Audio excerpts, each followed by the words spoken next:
So let me tell you a little bit about myself. And I know you have my bio. That's the official bio. I've been with the CDFI fund almost 20 years. But my history or my path to economic development started when my family moved from the Dominican Republic to New York City. And my aunt was a nanny to a couple that worked at the embassy. And then she came to the United States with that couple. She became a US citizen, brought my father, and my father brought my mother and my siblings. I grew up in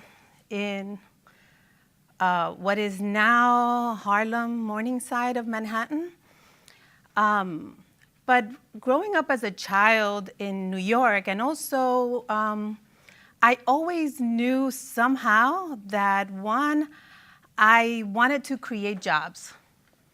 When I started undergrad, I went to my counselor and I said, I want to create jobs because I know that my people are entrepreneurial. I know that, people back in the island, in the Dominican Republic, they're having a hard time, and I want to contribute, and how do I do this? So my path has always been, how do I create jobs? But then, in this path, you realize that it's not just jobs, but it's also quality jobs. It's also services. It's also contributing in a myriad of ways to create a healthy community. So, so that's been my path to where we are now. So as a person of Latino descent, African descent, mixture descent, whatever else is in there, I embrace this opportunity to talk about new markets, not just for the wider community of bankers and community development professionals, but also for our communities to be able to access capital for our communities, whether they're in urban communities or rural communities. So with that said, enough about me. Sharon, do you want to share something about yourself? Sure. Let's see if I can find the button for this microphone. I have no idea if it's on. It was on. It was? How about that? Yeah, got it. All right.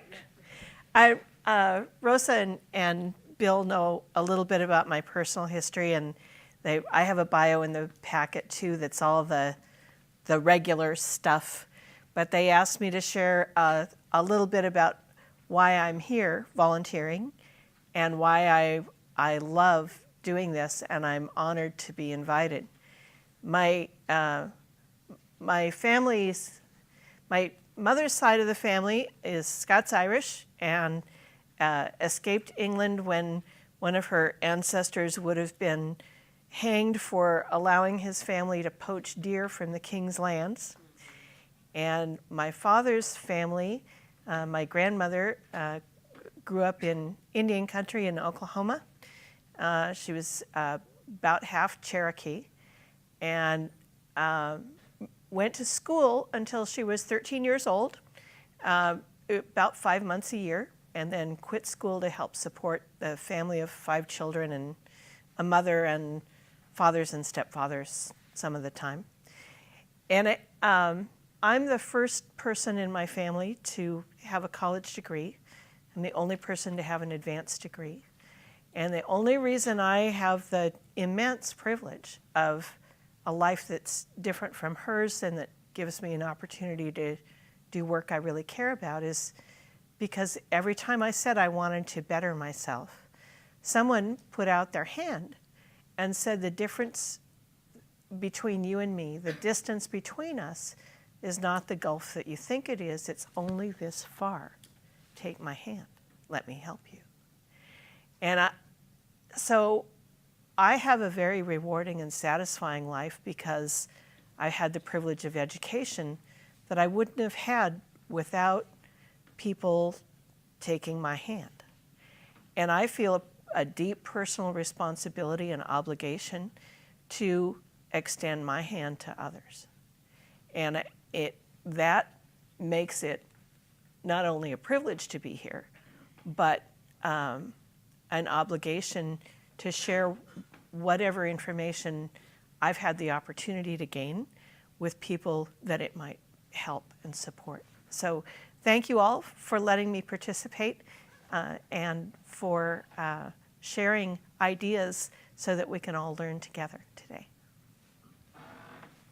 So we'll get started.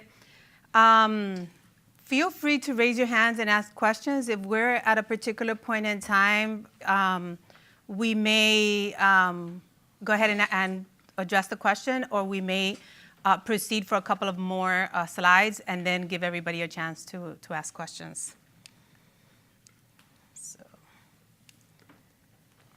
So this just tells us what are the topics that we're going to be covering today. We're going to give you an introduction. We know that there are some people here in the room that have experience with new markets. You've applied. There are other people who have been successful and some folks that haven't. But for those who haven't applied or are just thinking about what does new markets mean and what does it do, then we'll start with the 101 this morning. So new markets was authorized in 2000. We've been reauthorized ever since 2006. The last time it was reauthorized was in 2015 with the Patch Act. We have $3.5 billion per year. We just opened the round May 9th.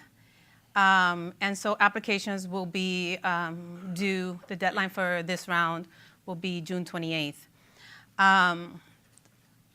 This 2 rounds ago, we had the 15-16 round. We combined it for $7 billion. There's still some of that allocation out there ready to be used. We just announced the awards for the 17 round. We've been in the process of closing those agreements, where I think we only have like 10 agreements left to be closed. So people are taking the tax credits, they're raising capital, and putting them to work in their communities. So that makes us very happy. So here, basically, this is just what is new markets. It basically provides a credit against federal income taxes to investors. And those investors make qualified equity investments in certified community development entities. So these community development entities use the cash from that QEI. They use that cash and they make an investment in a low-income community. And that investment can take several forms. The most common form of that investment is a loan or an equity investment in a qualified low-income community. So this terminology, these words that Rosa has just put up on the screen in this order, this is the heart of the New Markets program. But if you read those words, you say, okay, I understand those words, I can read English, but what does that mean? I'd like to do a little diagram, I hope everyone can see the flip chart, about how this actually works. Put it into context because we're going to be discussing these pieces and how transactions flow all day long. So the CDE, the Community Development Entity, is the core of the New Markets process because it applies to the CDFI fund for the right to receive an QEI, an equity investment from an investor, and to give back to that investor 39% of the QEI in tax credits over 7 years. The CDE has to meet certain qualifications that we'll discuss later in the day. But then the question is, where does the investor, who is that, and where does it get its money? And the answer is, in most transactions, that some of the money comes from a tax credit investor who treats the tax credits as a financial commodity. They receive tax credits in each of 7 years, and they expect a yield on their investment just as they would with buying any other financial commodity. So they get 39% and they pay something less than that. Right now the market is approximately 80 cents on the dollar. So let's call it roughly, in a $10 million transaction, let's call that roughly $3.2 million. But we need a $10 million pot of money, and we have 3.2 from the investor. So the rest comes from a lender or lenders. And we'll also talk more later today about who those people are and how that money comes into the transaction. But what we have now is a pot o' cash. That's the Irish side of me. Landing at the CDE. The CDE will take that money and make a qualified low-income community investment, which is a loan or equity investment, to a Qualic B, which is a qualified active low-income community business. This is how New Markets works, and this is the pattern of the relationships that Rosa has just explained. Today, we will discuss each of these entities, what their motivations are, what their risks are, what their concerns are, and how to relate to each of them as either a project at the Qualic B level or a CDE if you would choose to apply to the CDFI fund for the right to designate this investment for tax credits, or as a lender if your organization provides financing in Indian country for projects that are important to you, this might be a role that's suitable for you as well.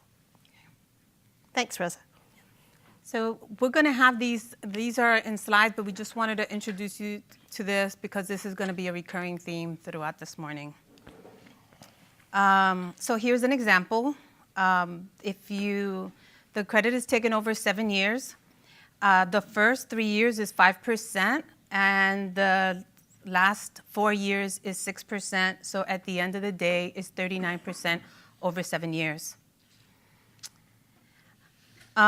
In this particular example, we have here, it's, and this we're making it like very, very simple. This is not a typical transaction. Transactions tend to be about 5 million, a minimum of 5 million.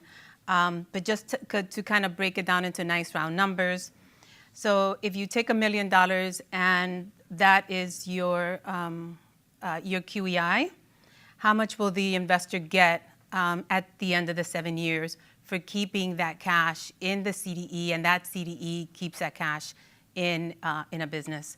The investor will be able to get $390,000 on a $1 million QEI. As Karen explained, the tax credit investor doesn't put the whole $1 million in there. So there's the component of whether the transaction is a leverage model, which this is, and 97% of the transactions use that model. So it's important for us to all get on the same page in terms of to understand the key terms, because these terms are going to come on and on again. And any conversation about new markets, you're going to encounter these terms. So you have the community development entity, and that is the organization that receives the allocation and raises the cash from investors. Substantially all is a very important concept in the IRS regs. There is a minimum amount by reg and statute that has to be used as part of a QLICI. So once that cash from the investor comes in, substantially all of that QEI has to be invested into the low-income community. That investment is the QLICI, the Qualified Low-Income Community Investment. And there are 4 different types of QLICIs. There is a loan or equity investment in a business, in a qualified business. There is financial counseling and other services, we've updated this slide, so you're going to be able to get the new slides. There are 4 qualified businesses, financial counseling, loans to buying loans from a CDE, or making a loan or an equity investment into another CDE. So we've updated the slide. Low-income community is a very important concept here because in order to qualify, this program is based on census tracts. So the census tract must qualify, and that is low-income community. That's the definition of low-income community, and we're going to go through more details on that. How does it work? Basically, the New Markets program encourages private sector investors to make investment in low-income communities. We encourage that investment by providing them a subsidy or a tax credit against their federal income taxes. That investment into a CDE, that equity investment into a CDE, has to be registered with the CDFI fund. So that's how we know how much was taken in by the CDE. Substantially all of the QEI proceeds must be invested in a low-income community investment. And basically, the QLICI provides access to capital to low-income communities.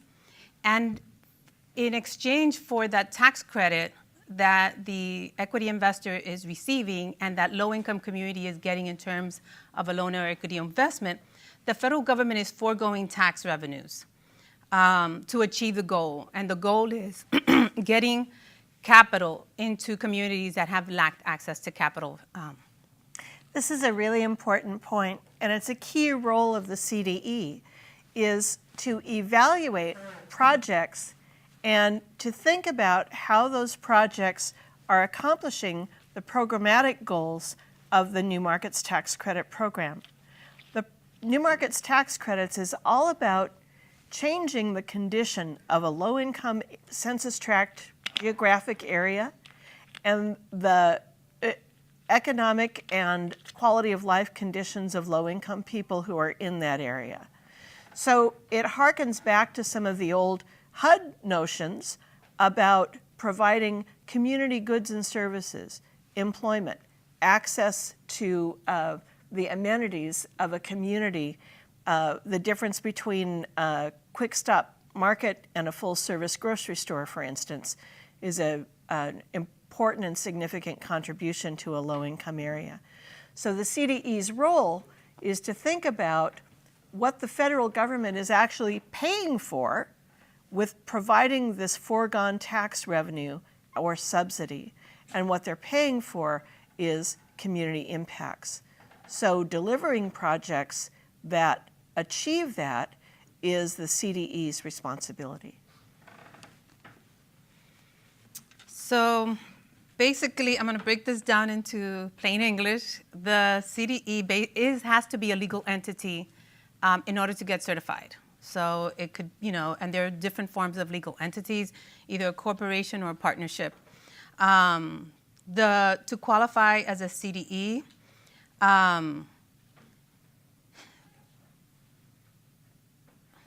so let me take a step back. The CDE could either be a nonprofit or for-profit. It just has to be a legal entity.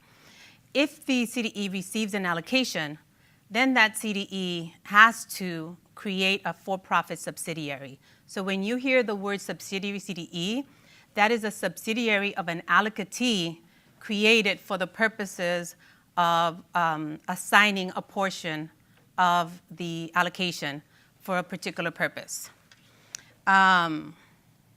The CDE must, it's basically an intermediary between the tax credit investor and the investment fund and the business that receives the credit. So that's why this intermediary is needed. So I said before, it's a legal entity. It has to have a primary mission of serving low-income communities.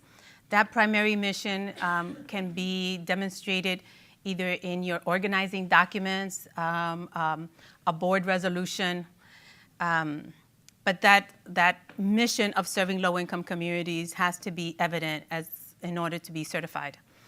Also, in order to be certified, the CDE must be accountable to the low-income community that it serves. You can do that in one of two ways, either governing board or an advisory board. The minimum requirement for an advisory board, according to the statute and the regs, is 20% representation from the low-income community. Most CDEs create a separate advisory board. Even if they have low-income community representation in their governing board, they do create an advisory board and create an advisory board that is 100% representative of the low-income community. The service area is important because when you come in for certification, you have to determine what is the geographic area that you're going to be serving, because that would allow us to determine, do you have representation to that service area? So if you're a national CDE, and you want to be certified as a national CDE and be able to invest anywhere in the United States, then you have to have representation on a national scale. It doesn't mean that every individual on your advisory governing board has to be, from different parts of the United States, but it does mean that you have to have at least one individual, either in your governing board or your advisory board, that represents the United States. And the way that is typically done is that you can have somebody who serves on a board of a national organization, or you could have somebody who works for an organization that serves the nation, that serves a national area. So those are the way to be national. You can also have a much smaller service area.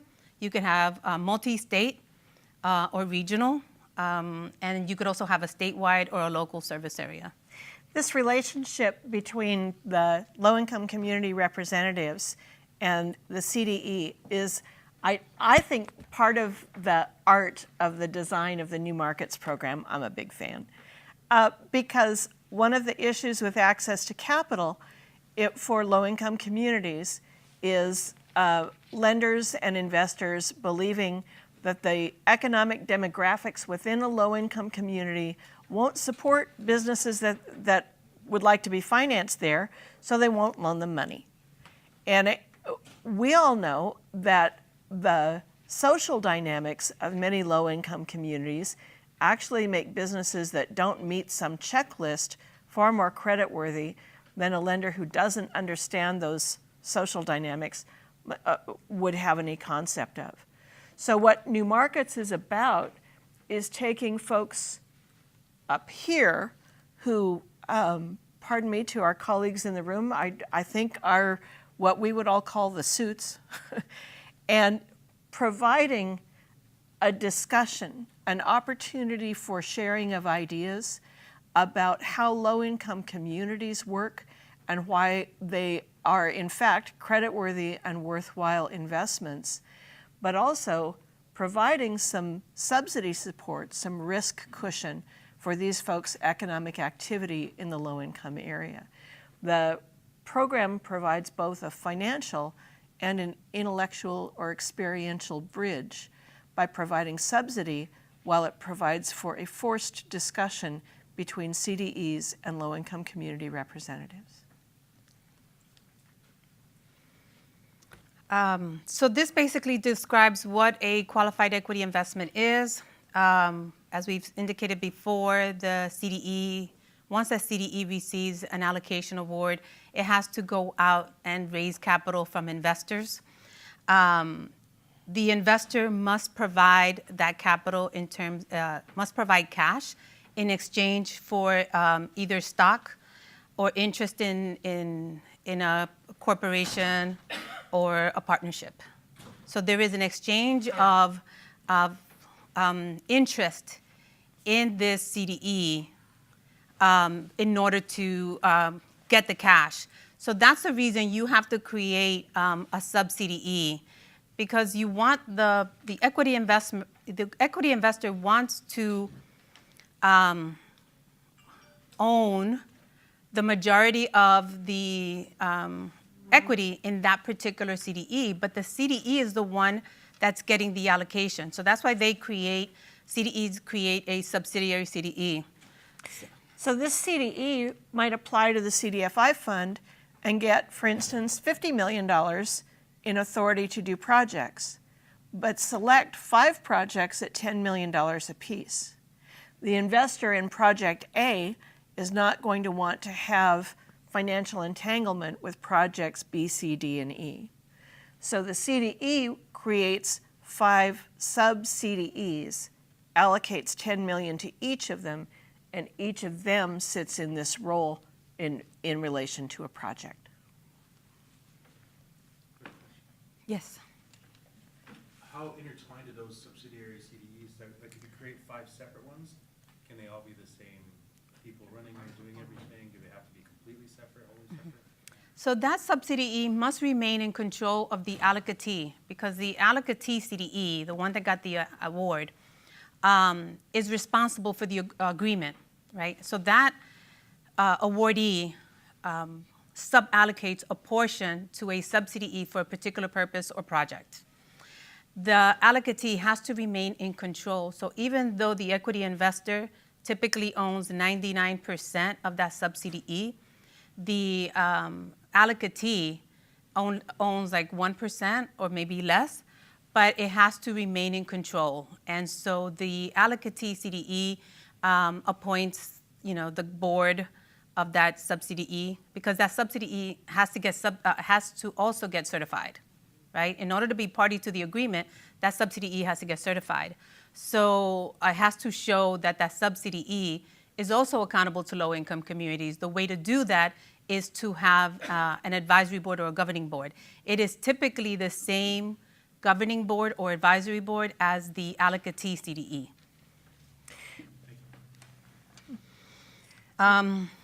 When this transaction is done, this sub-CDE is going to be owned 1%, as Rosa said, by its parent that applied and got the allocation, but 99% by the investor, because tax law is that tax credits follow equity. Question? Yes, ma'am. Let's say that. Would you pull that towards you and push the red button? I got one. Thank you. Yeah, let's say that the loan is $10, and your TCI will participate in 99% of that, and then your CDE has a 1% requirement. But on the equity side, of that $10, if your TCI says that we want 10% of equity value, now the borrower is responsible for that, or does the CDFI fund step in as an equity portion? Shall I? Yeah, go ahead. Okay. So you're asking a great question. And I can tell that you have some experience with, for instance, USDA requirements for the borrower to have 20% equity before they can get a facilities or USDA business loan, right? So this works differently. And those of you who have low-income housing tax credit experience or energy tax credit experience, let's acknowledge your experience and your knowledge and do your best to set it aside, because it will only confuse you. So when the CDE makes the QLICI, this is going to be the total amount of financing that the CDE had the right to raise. So if we have a $10 million example, for instance, they're going to take some fees and costs out, and maybe our project is going to, and some reserves for compliance, what have you. So let's say our project is maybe going to net a $9.2 million loan out of that. When this entity owns 99% of this, what they pay for that is about $3.2 million in our $10 million example.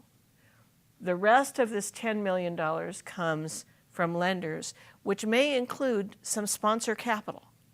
So if these folks were going to put 10% equity into their project, they would put it in up here, because that way they can get tax credits off of that amount of equity and essentially loan it through the funnel back to themselves. And by doing that, they turn it into an additional roughly 25% in net equity when it gets to the. Let's keep going, because I'm concerned that we may run out of time. But I think as we build on the slides, we may be answering some of these questions. But if not, then I'm going to be here throughout the day. Karen is going to be here throughout the day, so we can answer more questions as we go through. And we'll be happy to. So it's important that you understand the concept of substantially all. It is a legal requirement. It's part of the regs. So substantially all basically means that 85% has to be invested into a QLICI for years 1 through 6. That is the minimum. That is the minimum. Now, year 7, substantially all means 75%. So one of the reasons that investors choose real estate is because you can keep the investment in there for 7 years and not worry about any return of capital. There are a handful of CDEs that receive allocations and decide that they want to do a loan pool and do smaller loans that amortize, and they're able to redeploy that capital. If you want to create a loan pool, a revolving loan pool where the money is, let's say you have a loan pool of $5 million and you make 5 loans, $1 million each, or you make a $250,000 loan. That business, if that business is making payments, amortizing that loan, you can collect those payments and accumulate them for a year, but you have to redeploy that money within a year. So that poses a risk to the investor. That's why investors prefer real estate projects. It's not that you can't do revolving loan funds, it's just that your investor has to be really comfortable with your ability to redeploy within 12 months, and that you have enough deal flow to redeploy should you get any return of capital. So this transaction is usually an interest-only loan, and for the 7 years. And the reason it is what Rosa's talking about. We don't want a return of principal back up here at a dollar amount or a level that would cause a failure of the substantially all test. Now, that does have an advantage to the project sponsor or the Qualic B. Yeah. The advantage is that you get capital that is subsidized, so a lower interest rate, but also you're not paying principal for a period of 7 years. So that allows, if it's a startup business, it allows that business to be able to use that capital for its operations and not divert that capital into amortizing principal. So usually interest only on this amount is enough to debt serve principal and interest if a small portion of this comes from a conventional lender. Because let's say this is 10 million, the conventional lender up here maybe is 3.5 million. So interest only on 10 million is enough to debt serve P&I up here and it create an incentive for a conventional lender to come in up here.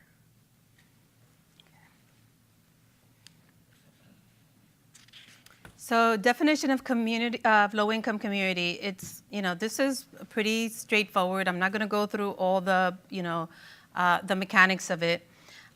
What I do want you to understand is that there's a difference between whether it's the median income, if it's from a census tract that has experienced high migration, rural county. We have a mapping system at the CDFI fund. In order for your project to be deemed qualified by IRS, you go into our system, you put in the address or more than one address, and you get a report, and that report tells you whether it's qualified or not. For the high migration rural counties, we basically have a list of census tracts because there's a calculation involved over a period of 20 years. So rather than have, we would have to keep updating this in our mapping system, and so we just put up a list of qualified census tract. There are other mapping systems out there that you can use. Our position is we don't have any objection to you using them, but from the perspective of IRS, in case there's an audit, whatever you get from us is what counts. And also is if there is a lag in the data, if you get a report from us, it's valid, right? So there are challenges to any system, and in case you can't find your census tract, or in case you can't map it on our system, you can always call us and we will help you with that. Again, you can use other mapping systems. These may be very convenient to use from just kind of checking things out initially, but from a regulatory perspective, a compliance perspective, the CDFI funds mapping system is what IRS counts on. This is while she changes slides, I'll say this is a gatekeeper issue. If a project is not in a qualifying census tract, or if it's not clear that it can serve a targeted population, you should move along. It's not a viable new markets project. Now, targeted population is available. It is very difficult to use, but it is available. So if you have a census tract that does not meet the 20% poverty or 80% area median income, you can also use targeted population. The caveat there is that census tract cannot be, the area median income for that census tract cannot be more than 120% or more. So if you hit that 120% area median income in that census tract, you won't be able to use new markets tax credits using the targeted population. There are requirements for targeted population, and there are rules in terms of in order for a project to qualify as a targeted population, it's either through employment at the time of hiring, the services, basically the gross income test, which is where are you getting your income from. So if you're a healthcare facility and you're serving low-income people, then the gross income coming from insurance payment for those low-income people serves as a qualifier for the fact that the services and the income is coming from low-income people. So there's the services, there's the income, and I think I'm trying to remember the last one.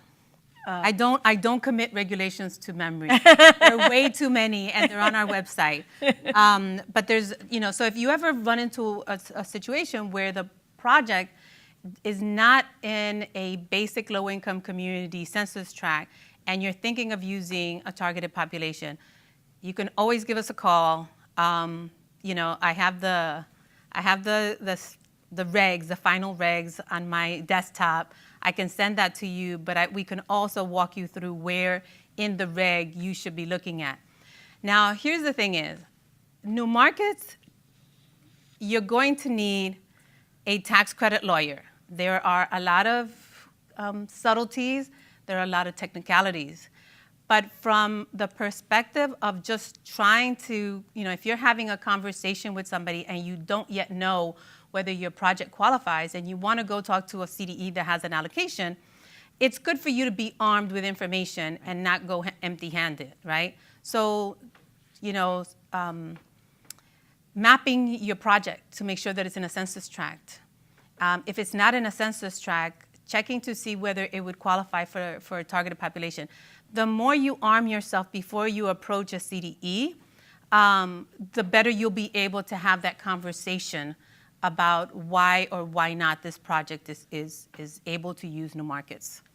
Yes, but this targeted population, for instance, in Hawaii, we've done several projects on Native Hawaiian homelands, and they're difficult to do because all the rich people live all over the islands and skew the census tract data.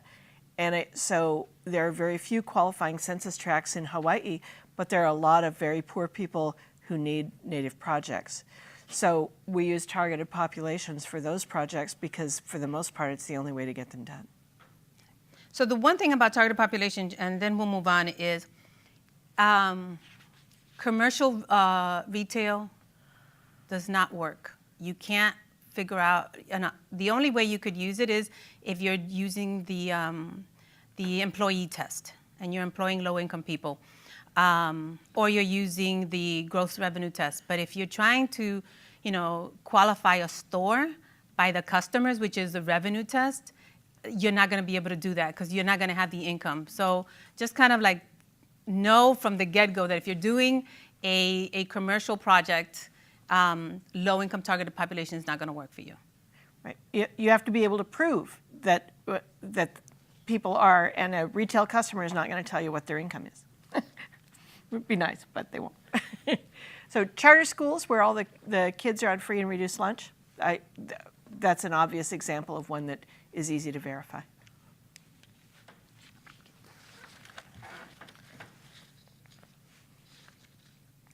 Are you stuck? I'm stuck. Uh-oh.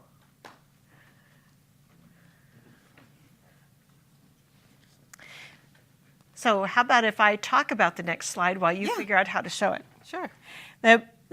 This transaction, the qualified low-income community investment, is capital or equity investment or a loan to a qualified active low-income community business. So anytime you see these acronyms that stand for code words, what they're standing for is regulations that have to be met about the characteristics of the transaction or the entity. The things that qualify in order to be QLICs are not only a loan or equity capital in a qualified active low-income community business, they're also purchase of a loan from another CDE if the loan it would qualify, an equity investment to a CDE, so you can raise capital and dump equity into a CDE that perhaps doesn't have an allocation, though then that CDE has to deploy the capital in a qualifying way. And financial counseling or other services is permitted under the statute, but because you have to have a revenue-producing activity at the Qualic B level, financial counseling and other services is very rarely done, very rarely funded in this way. Most CDEs provide assistance to their borrowers about structuring transactions, putting deals together, identifying qualifying projects, that sort of thing. But to provide, for instance, business counseling to small businesses in a low-income community and fund it with a QLICI is very rarely done because there's no way to produce the appropriate level of revenue for this transaction. So when the New Markets was enacted, the Congress and the folks that were advocating for New Markets recognized that it's very important to provide technical assistance to businesses in low-income community to ensure their success. It was a recognition that this was an important factor. In the first few rounds, I want to say the first 2 or 3 rounds, we did have some applicants that used maybe 1 or 2% of their request for financial counseling and other services, but that has essentially disappeared because your investor has to agree to use the QEI in that manner, and there's just no return on that. Right. Yeah. Lots of community return, but no economic return that works in the pattern of the transaction. So the reason we want to make sure that you, so purchase of a loan to another CDE, I think the one we're missing, any equity investment or loan to a CDE. So if you have marked that one as something that you want to just kind of keep an eye on, because if you are not yet, if you want to participate in New Markets and you're not quite ready to apply, but you feel that you have some experience, you could get a QLICI from an allocatee, either for a particular project or maybe for a revolving loan fund, right? So this would, and we're going to go through that, but that ability to get an allocation, to get a QLICI from an allocatee and then invest and use that QLICI to make another QLICI to a Qualic B, that is allowed in the statute. So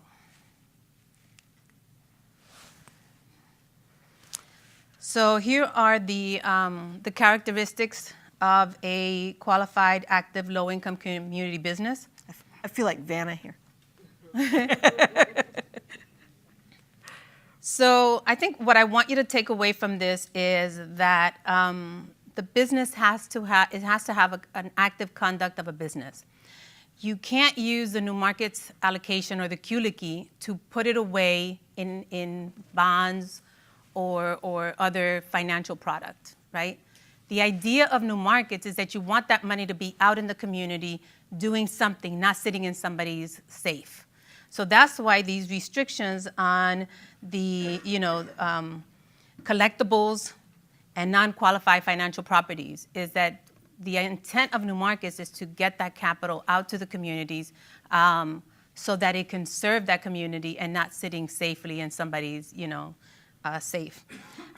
These other rules, the gross income, the tangible property, and the services performed, basically all of that means is that the business has to be operating in a low-income community. So the work that is being performed, at least 40% has to be in that low-income community.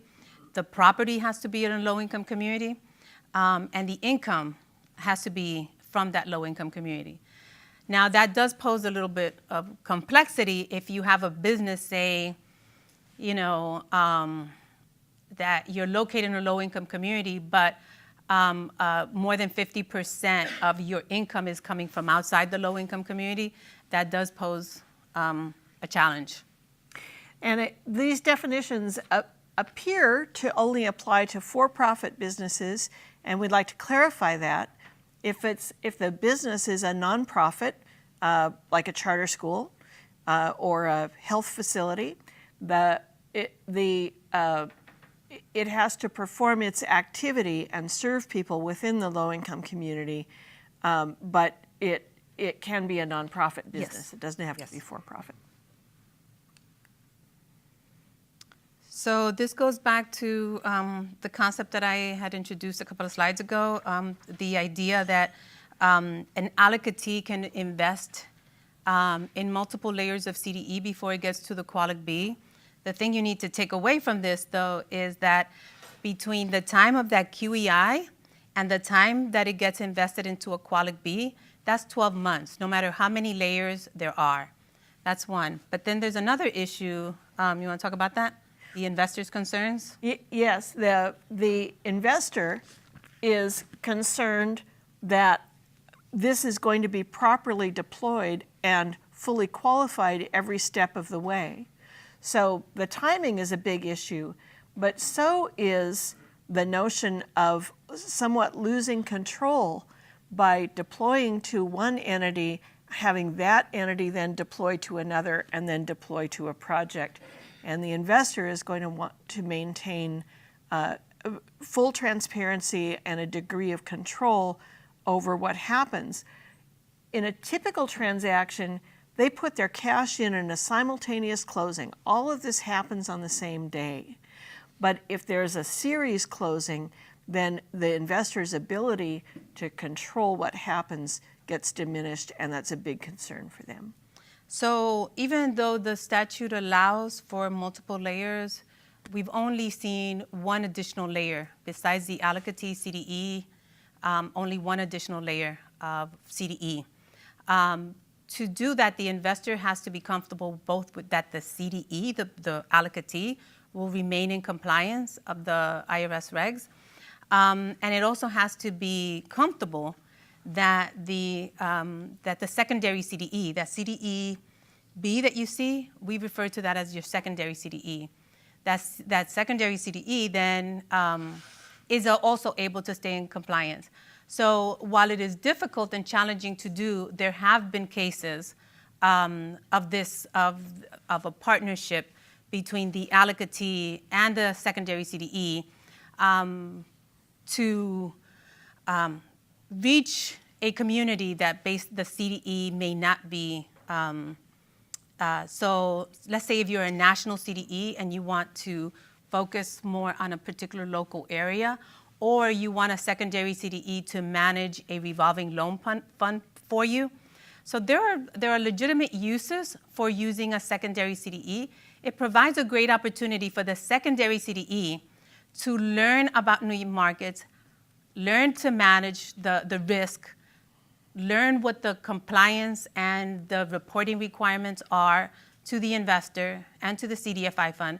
So all of those are really important lessons.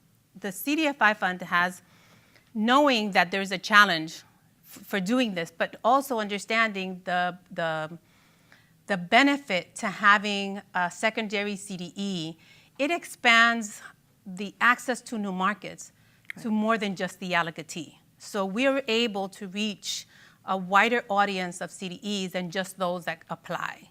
So that's the value for us. So we've designated investments in unrelated CDE as an innovative activity.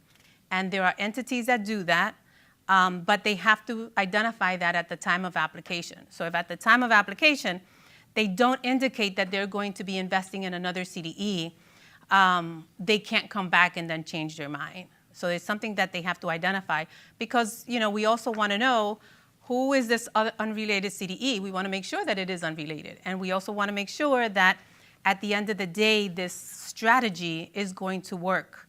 So that's why we require them to identify that up front. So these subsidiary CDEs, are they, you were talking about the 7-year lifespan.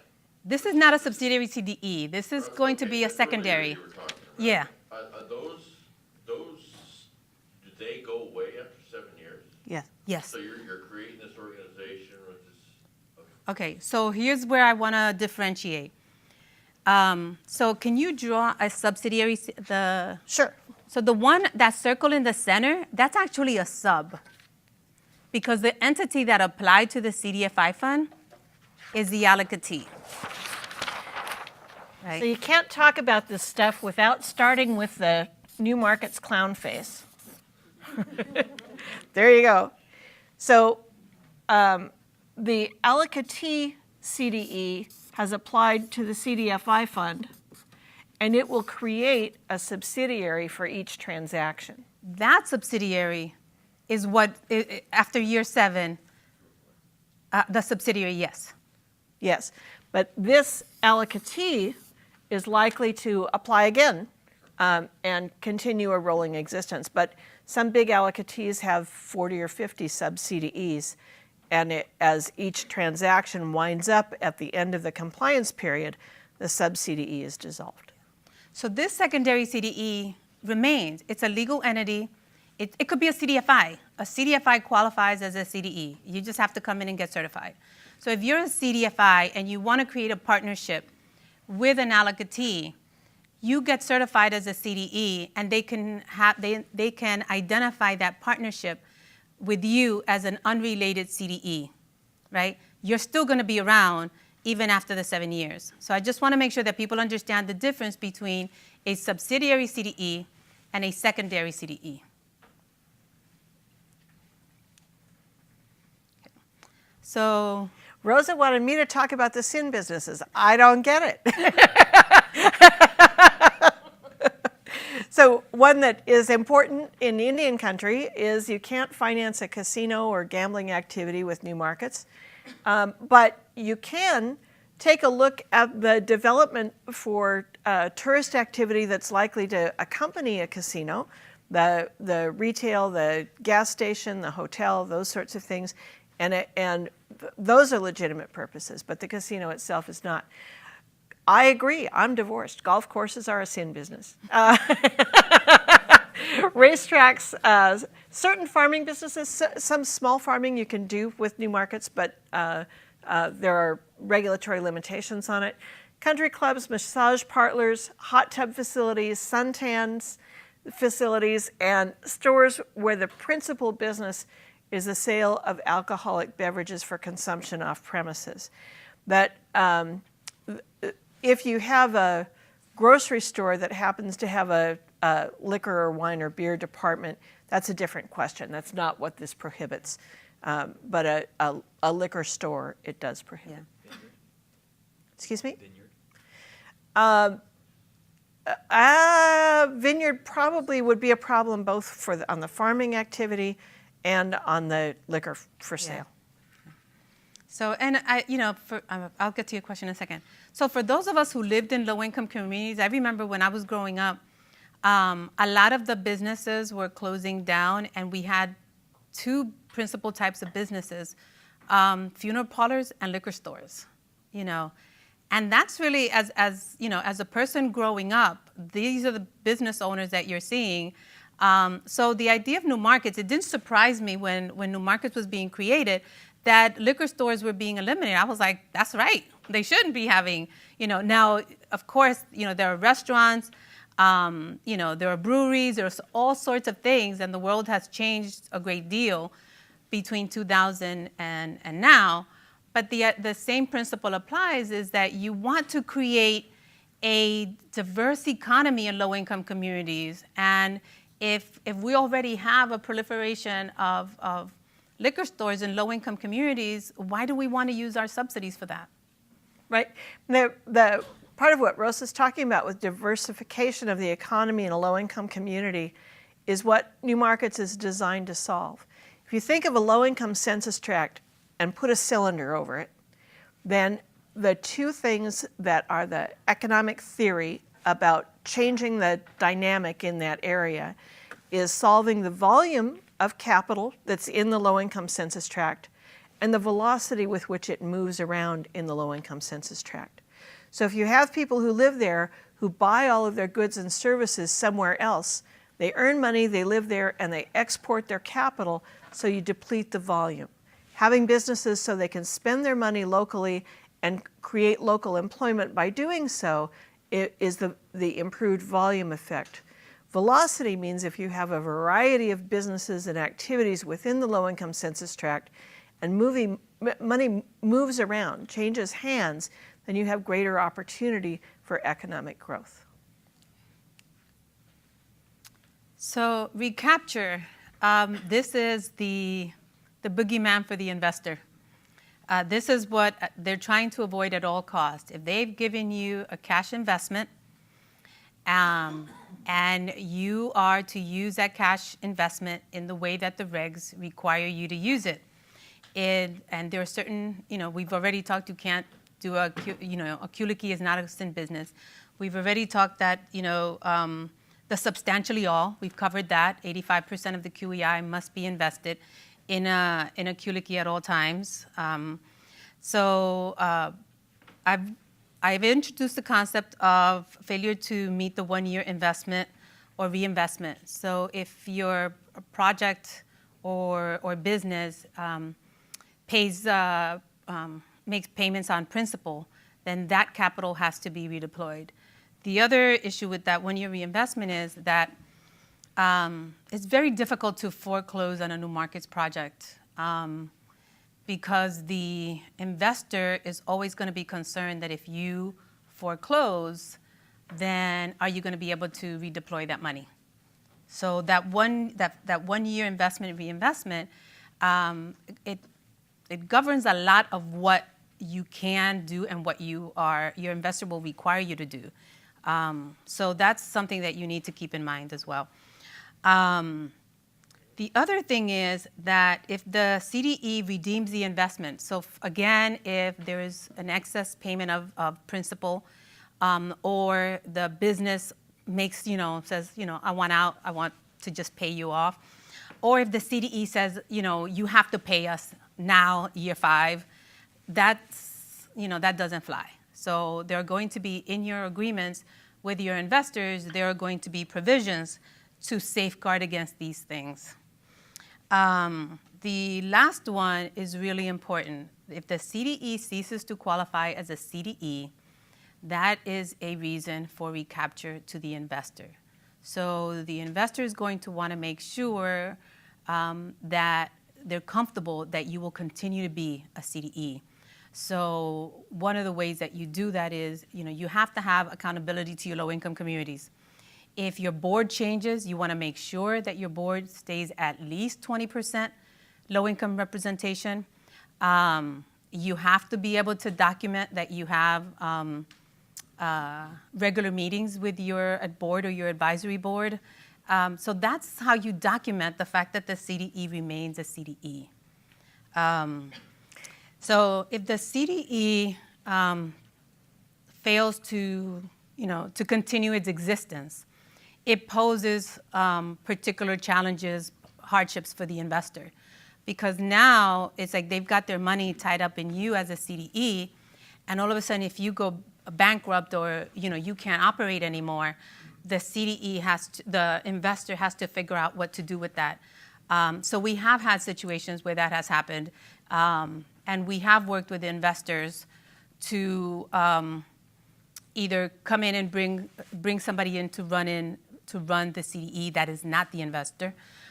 So we have had those situations, but part of the underwriting process for the CDFI fund and also for the investor is to make sure that that CDE is going to continue to be in existence, at least for the 7 years, so that the investor's capital is protected. And for us, that what we're buying, the community outcomes, are going to continue to take place. And we'll talk more about the investor's view of working with CDEs in a panel this afternoon. We have a U.S. bank here to talk about the investor's perspective. Yes, sir. Just a quick question on what has been how many recaptures have happened, basically, and what has been the primary reason for the recaptures, if there has been? Recapture is done by IRS, and that is the technical term for the federal government is that's private information, and people are on a need-to-know basis. So it's up to it's IRS, and they don't have to share that information with us. In terms of, now we would know if the CDE ceases to be a CDE because we certify them, but if there's a recapture for other reasons, IRS is under no obligation to report that to us because the privacy of the taxpayer and the privacy issues precludes them from sharing that information with us. But the number of instances, it's fair to say, are very small. They are very small. Okay. But I think that just points to the fact that there have been, that investors, CDE, this industry has created a lot of safeguards. And so it doesn't happen very often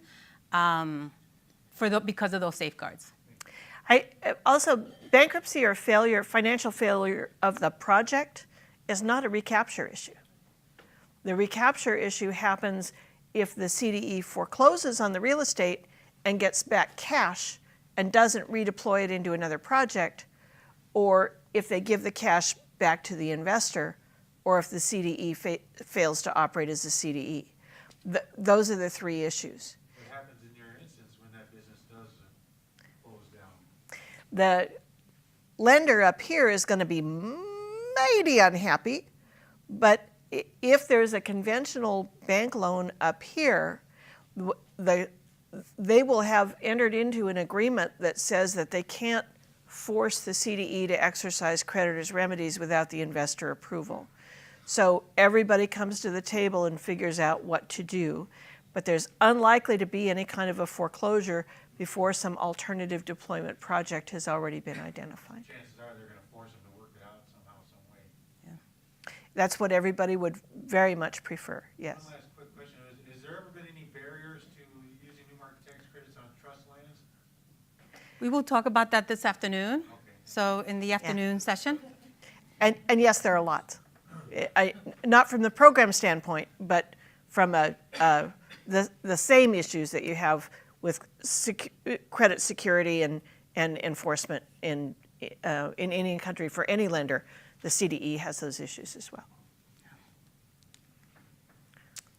So basically, this is just a graphic of the concepts we have discussed up until now.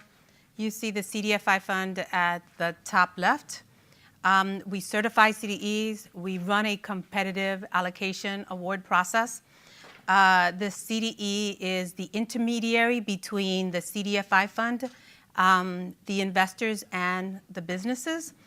The investors provide the capital. The capital has to remain for 7 years. The CDE, by statute, has 5 years to deploy the new market's capital. People do it a lot quicker than that.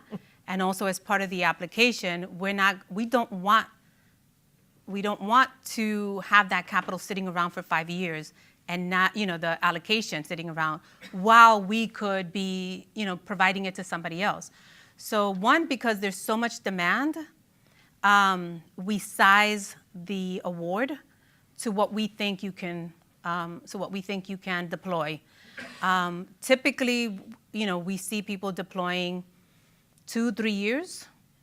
So even though statutorily you have 5 years to deploy, from a competitive standpoint, we want that allocation to generate capital that's going to be invested, the sooner the better. And if a CDE gets an allocation, it cannot come back. This year we've removed the minimum QEI issuance this year, but historically you haven't been able to come back for another award unless you deployed a minimum. There is also an agreement in the allocation agreement. There's the 3-year 60% requirement. So if you're 3 years in and you haven't deployed 60%, that is a default of your allocation agreement. So there are provisions in place to make sure that you get an allocation that you can deploy within that time. If there are circumstances for which you can't deploy that capital after 5 years, we can get it back from you and we can rescind it.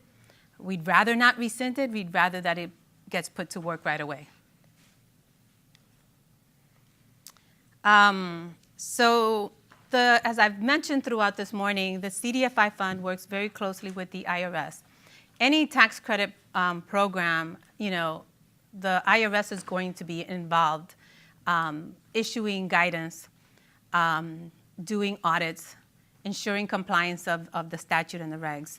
So that's basically, what IRS is doing is that they write the regs and then ensure that those regs are adhered to.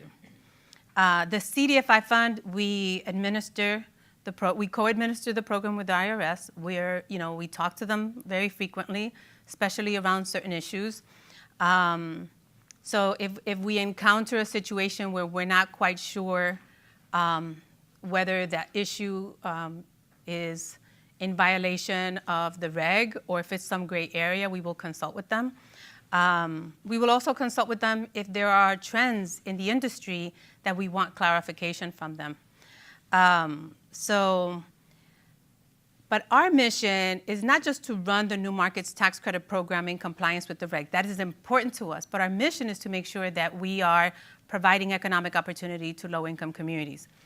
And that comes about because, you're able to see that in that because our mission is to serve low-income community, provide capital, expand opportunity, we've taken the minimum requirements of the statute and then layered additional requirements to make sure that you're not just serving a low-income community, 20% poverty, 80% area median income. We want to make sure that you're going to areas of higher distress. That's how how our mission shows up in the work that we do in a competitive process. The other thing that we do is, besides,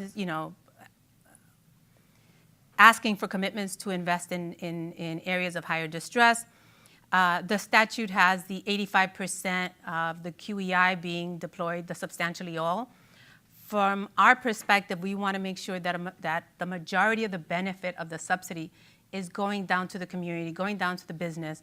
So there's a question in the application, are you going to invest more than the minimal more than the minimum 85%, that you're going to deploy more than 85% into QLICI. We've already talked to you about the certification process and the allocation process. This afternoon, we're going to go into a little bit more details about the competitive process. So here's just some background information about what New Markets has been able to do. In 2015-16 combined round, we issued $7 billion. We just announced this February, we just announced $3.5 billion. With the, all in all, since inception, we've allocated $54 billion. Now, that $54 billion has resulted in $41.9 million in QLICIs, in low-income community loans and investments. This data is reflected in our data collection system, so there's always like a year lag between, the closings of those transactions and the reporting to us. So these are some examples of projects in native country. There's a lot more. These are just some examples, but you see there's a big variety of projects here. A processing plant, manufacturing, office space, healthcare center. It's such a big variety, and that's the uniqueness and like the cool thing about New Markets is that it's so flexible that you could do it for so many things. So that just gives you a big picture view of what's been done in native country. Sorry for the spelling error, but it's a flexible tool. The projects should be made of a certain size because of the transaction costs, with the tax opinion and the accountants and all of that. Generally, the size, the minimum size is $5 million for a project. There are exceptions, and people have been able to do projects that are much smaller, but that's typically the size. New Markets is intended to serve as gap financing.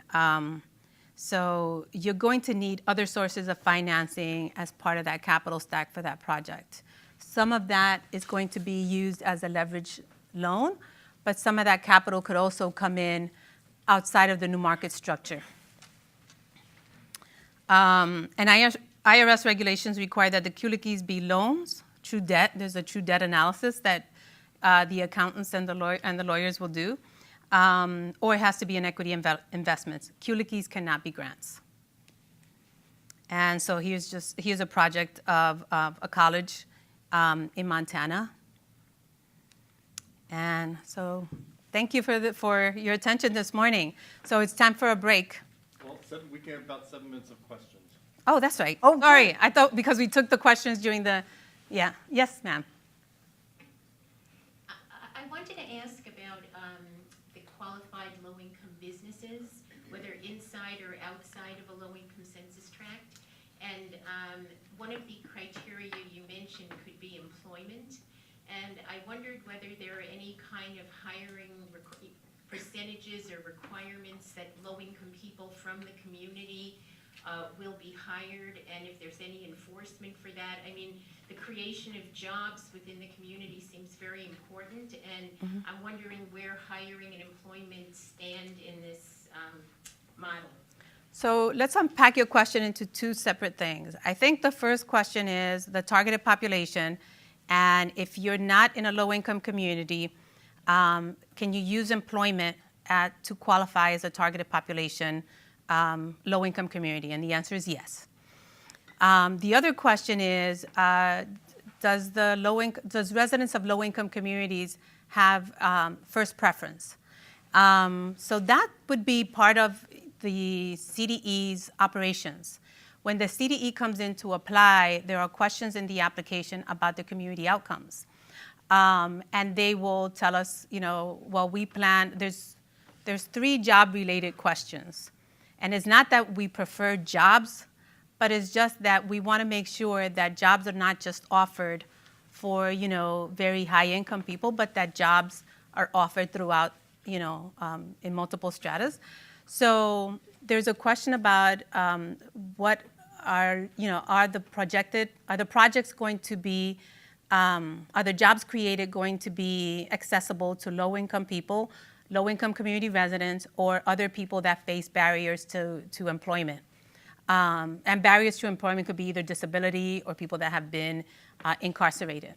So there is a question about that, and they will have that. Then they will tell us, whether or not that is something. They are scored on that. That is part of their strategy.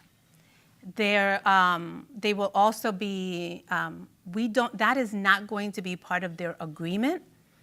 But there's another part of that question is, well, do you have a track record of ensuring that your past financing has created jobs accessible to people who have barriers to employment?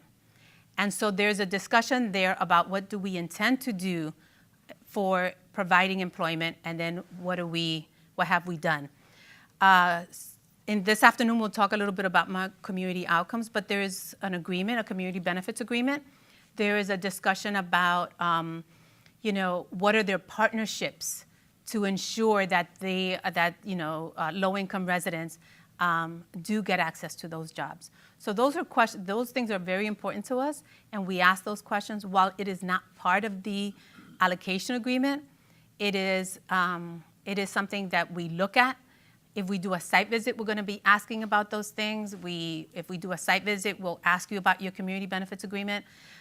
So even though it's not part of your agreement like the 85%, it is something that is important to us.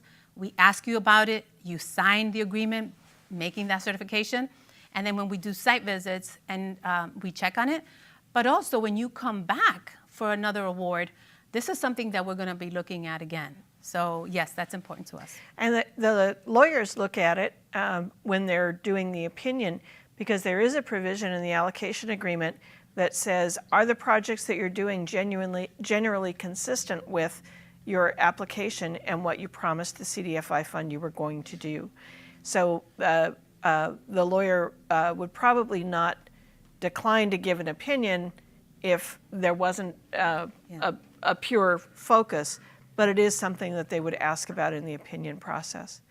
The making jobs available to low-income people, having jobs suitable is one key issue. You're absolutely right.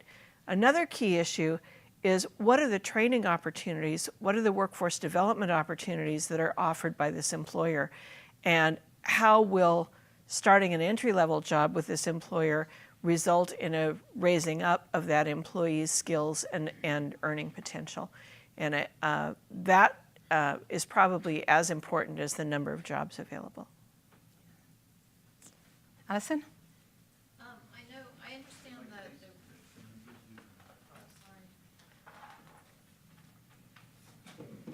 I understand the reasoning behind the $5 million, why so many of the deals fall into a larger space. But there's nothing in the statute or the regs that require that. No. Have you seen, just curious what kind of creative strategies you've seen coming out for groups that want to do smaller deals, or how do you approach that? So in 2012, we initiated this concept of innovative activities in the application. It is not scored in phase 1, but it is something that we considered as part of determining the award amount. So there are 5 things in innovative activities. One is making loans $2 million or less. For this round in 2018, we've raised that to $4 million. Because we understand, and we have seen, and people have told us, that if there is a small project that they're trying to do, they don't have access to the market. Right. So there isn't anything in the statute that prevents that from being done. But again, the issues of economies of scale, the issues of costs, transaction costs, have led the industry to move in a certain direction. So there is loans that are, $2 million or less for those allocations that have already been announced. For the 2018 round, that cap has been $4 million or less. We also have investments in states that have historically not received proportional investments, new markets investments. And that includes states like Florida, Georgia, West Virginia. Every year we do that analysis, and every year that list changes. So there are states that have had. So the idea of innovative activities is that there are certain things that the new markets industry has not done on its own, and we use the competitive application process to incentivize people to do those types of things, such as revolving loan pools or doing loans that with terms of 60 months or less. So there's a variety of things that the industry has found it much more difficult to do, but we want to encourage them to do that. And the way we do that is through this innovative activity. And if first, in order to get an award to do that, you have to, one, make a commitment. You have to quantify what that commitment is. And it's going to be part of your allocation agreement. So if you say, I'm coming in for $50 million allocation, I'm coming in for $30 million allocation, and I want to use $10 million of that for this purpose, it is going to be part of your allocation agreement. And when you come back, one, our compliance department is going to monitor that, but also when you come back for an additional allocation, we will be looking at how well you have done with those previous commitments before we give you another award. And many of you may have had CDEs knocking on your doors saying, do you have new markets projects? Because another category of innovative activity is transactions on reservations, on trust lands, and on Native Hawaiian homelands. Yes, sir. Question for Karen. You said that the interest value is based upon the 7-year period of the allocation. When does your principal value take effect? Is that after the 7 years?